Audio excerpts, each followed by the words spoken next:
Okay, so now the part we're going over is going to be our fibula. Remember, our fibula is the lateral calf bone. So if this is our fibula, we know that this is a right leg in anatomical position because our fibula is that calf bone on the lateral side. So it would be over here.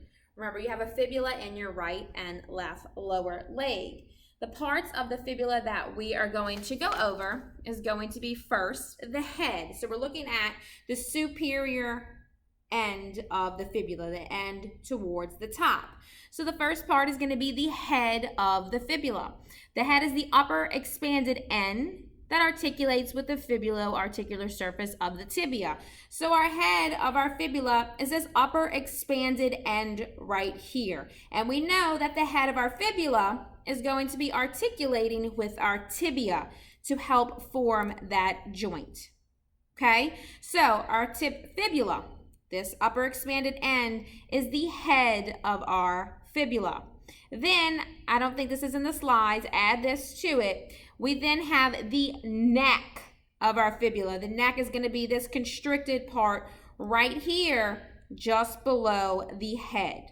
So head of fibula, then the neck is slightly below it, the constricted portion beneath the head. Then we're going to have the apex or the styloid process of the fibula, which you can see if you turn it a little bit right here. You see this pointed up portion right here. It's the pointed end of the head. That is known as our apex or the styloid process of our fibula. Okay, so the top portion of our fibula, we have our head. We have our constricted part below, the neck.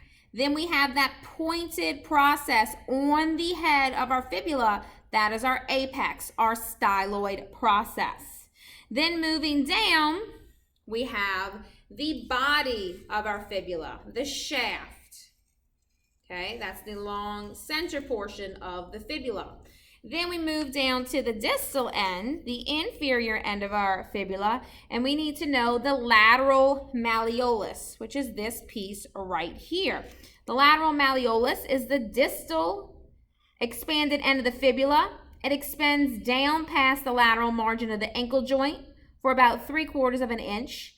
Its tip is at a lower level than the medial malleolus. Along with the medial malleolus, it forms the ankle mortise above the ankle joint and articulates with the fibular notch of the tibia, forming the distal tibiofibular joint. So remember, tibia, you had the medial malleolus. Fibula, you have your lateral malleolus, which extends down. Okay? Then we'll move on to our ankle bones. So our lateral malleolus, you can feel this on side of your ankle. If you look at both, pull up your leg, look at your ankles, you can see your lateral malleolus and you can see your medial malleolus poking out. Okay, so that's it for fibula. Not much to go over on fibula. Remember, head, that little pointed part up top was a styloid apex. The neck was the constricted portion slightly below the head of the fibula.